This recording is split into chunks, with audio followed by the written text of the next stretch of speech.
Yeah, that's, as Glenn said, that's really what was the intent, was that we wanted to set up a way to get our nonprofit partner Unlimited Play in front of decision makers, influential architects who were interested in creating truly inclusive destination kind of playgrounds for cities.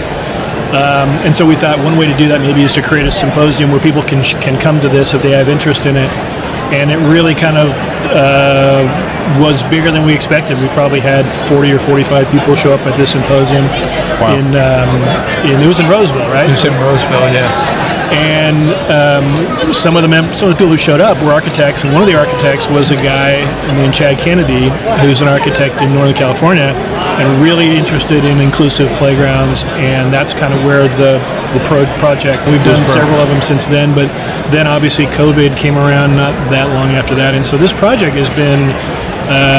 We've been working on it, for a long time, really, and to see that it's coming to fruition this year is just super gratifying. It is. I mean, you mentioned earlier with our other podcast. Yeah, I mean, there's another kind of really cool element. There's a lot of kid-powered things on the playground as well, but in the top of each tower, there's these very large fans that are fully enclosed, and the kids actually turn handles and operate device to power these fans that are in there. So you could have a half-hour call sometimes talking about the handle on the device and who, could somebody with no fingers on their hand, how would they spin that, or how would they use that device? So, I mean, there's a lot of thought that's gone in behind this design, and it's exciting to see it.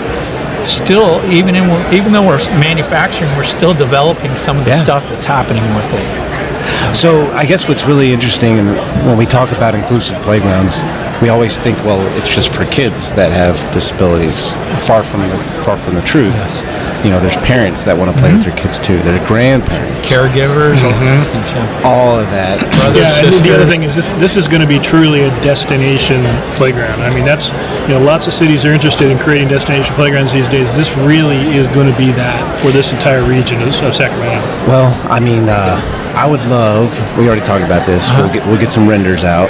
We'll throw it on the podcast, but maybe we can get a 3D flyby or something like that. Yeah. We can throw that together.